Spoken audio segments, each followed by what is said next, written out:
Ontem, no fim da ocupação, teria sido anunciado um acordo com Hugo Motta para votar a anistia e o fim do foro privilegiado na semana que vem. Só que, em vez de animar todos, isso fez muita gente ficar desanimada, porque não dá para confiar no Hugo Motta e ele já descumpriu a palavra dele antes. E olha, se você pensa assim, eu não tenho como tirar a sua razão. Hugo Motta não é confiável. E aí, eis que hoje de manhã surge essa notícia aqui como uma bomba na coluna do Igor Gadelha no portal Metrópolis. Olha aí, Hugo Motta nega acordo com bolsonaristas para pautar a anistia. Como assim, Deltan? Foi tudo em vão, foi tudo pelo ralo, é mais uma traição? Bora ler aqui a coluna para entender. E depois eu já vou te falar o que vai acontecer a partir de agora. Olha aí, o presidente da Câmara, Hugo Motta, negou aliados e interlocutores ter fechado um acordo com a oposição bolsonarista para pautar o projeto de anistia aos envolvidos 8 de janeiro. Na noite de quarta-feira, ontem, líderes de partidos da oposição deram a entender, presta atenção nisso, deram a entender, ninguém falou isso, mas deram a entender ter fechado um acordo com Motta para votar a anistia em troca de encerrar a ocupação da mesa diretora. Segundo esses líderes, o acordo envolveria o PL de Jair Bolsonaro, o Novo e partidos do Centrão, como PP, União Brasil e PSD. O acerto previa ainda a votação do fim do foro privilegiado. Com quem conversou após a confusão, no entanto, Motta negou ter se comprometido a votar a anistia. A interlocutores, o presidente da Câmara disse que o acordo foi só entre os partidos. E aí eu fui tirar essa história limpo, peraí. E eu fui falar com deputados que fizeram parte da negociação e eles esclareceram que, na verdade, não houve um acordo com Motta. O que houve sim foi um acordo com as lideranças dos grandes partidos da casa, do PP, do União Brasil, do PSD e com a liderança do Novo, além do PL. E esses partidos se comprometeram a trabalhar pelo fim do foro privilegiado, o que é uma jogada de mestre, que eu já vou te explicar por quê, e para pautar a anistia.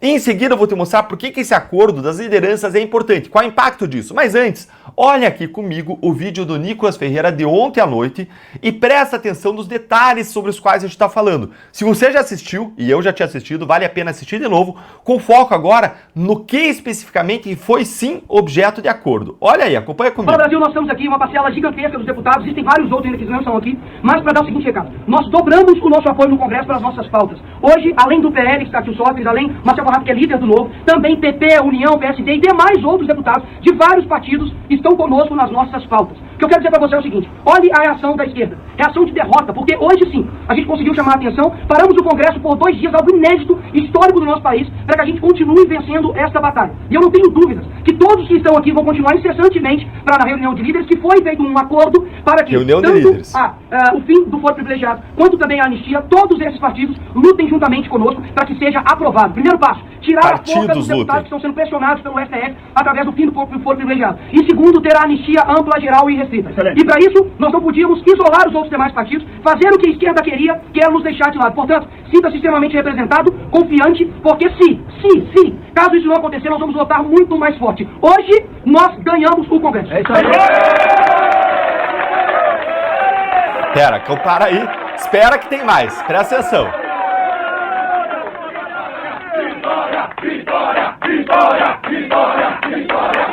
Senhores, muito boa noite. Vocês estão acompanhando, o Brasil inteiro está acompanhando o que está acontecendo aqui hoje na Câmara Federal. Nós, como oposição, reunimos aí mais de 100 parlamentares fisicamente para poder ocuparmos, obstruímos ontem e hoje também, para que a gente avance as pautas de prerrogativas constitucionais e anistia aqui nessa casa.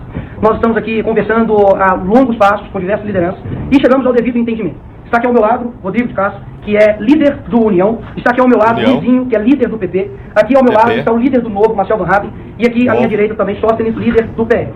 O que está decidido que faremos?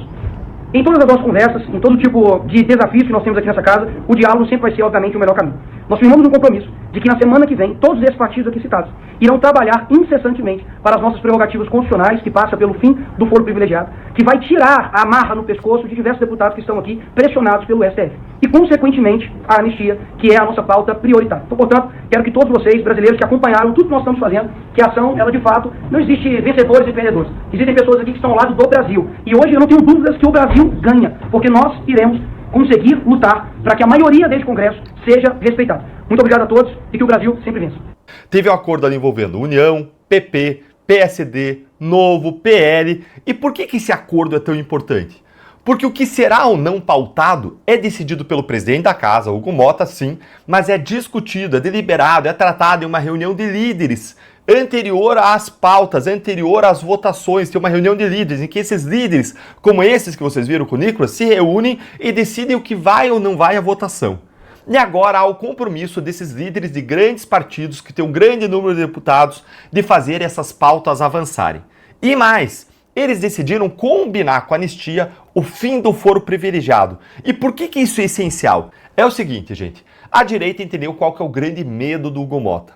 Ele não pautou a anistia até hoje, apesar dos compromissos que teriam sido feitos com o PL, por conta do medo de retaliação do STF. Afinal de contas, ele tem rabo preso, rabo, perna, braço preso com investigações do Supremo relacionadas ao orçamento secreto, às emendas, e agora surgiu também aquele caso das suas funcionárias fantasmas.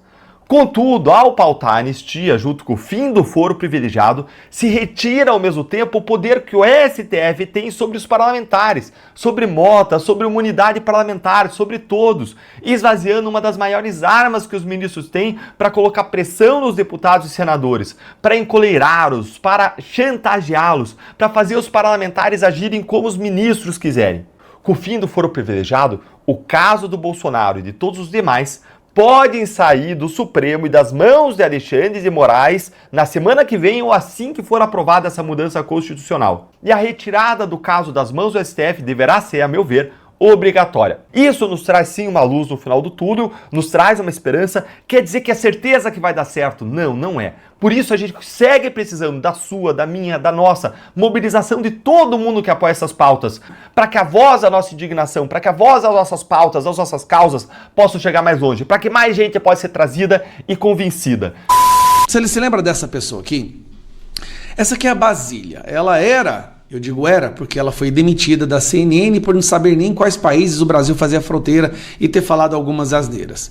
Essa jornalista que foi demitida da CNN acabou de fazer uma publicação que mostra o desespero que o STF se encontra. Até algum tempo atrás, as ameaças do STF, elas eram na escuridão da democracia brasileira. Elas não eram expostas à luz do dia. Só que como eles estão num momento de grande desespero, eles agora estão ameaçando o Congresso à luz do dia. Ministros do STF afirmam que vão levantar o mercúrio. Levantar o mercúrio quer dizer subir a temperatura. Contra o Congresso, se processo de impeachment de integrante da Corte avançar. A expectativa é de que processo, mesmo aberto, não seja aprovado. Caso contrário, magistrados destacam que podem dar andamento a julgamentos e investigações que estão pendentes contra deputados e senadores da Justiça. O STF está ameaçando o Congresso para que não sofram impeachment, porque caso contrário, eles vão dar andamento a julgamentos e investigações ilegais que eles abrem de ofício, justamente para evitar que senadores e deputados façam isso. Aqui nós temos uma prova de que a justiça brasileira se transformou num cartel, uma máfia, um grupo de gangsters que não se importam um mínimo com o que está na Constituição, apenas em se perpetuarem no poder. Só que quem ficou mal nessa história é um cidadão chamado Davi Alcolumbre. Porque Davi Alcolumbre, se não agir agora com a maioria no Senado, primeiro, ele está declarando abertamente que não importa nem um pouco para a democracia, porque a maioria no Senado representa milhões e milhões de votos. E segundo, se ele não fizer nada, você pode ter certeza que ele se tornará um novo alvo de toda uma artilharia que a gente não consegue nem imaginar, que está ali na mesa do presidente dos Estados Unidos, por estar se tornando cúmplice e protetor de um violador de direitos humanos. Eu não queria estar na pele do Davi Alcolumbre agora. Após visitar o quartel do Exército, Tarcísio foi direto visitar o ex-presidente da República, Jair Bolsonaro, que atualmente cumpre prisão domiciliar. Vamos piscar agora para a residência de Jair Bolsonaro. Chega agora para fazer uma visita autorizada pelo ministro Alexandre de Moraes, o governador de São Paulo, Tarcísio de Freitas. Ele pediu uma autorização a Alexandre de Moraes para fazer uma visita a Jair Bolsonaro, que está em prisão domiciliar, e devem discutir agora o cenário das pautas no Congresso Nacional. Para muitos foi um recado claro. Tarcísio está unindo os fios que ligam o passado militar do país, com uma possível reconfiguração do poder no futuro.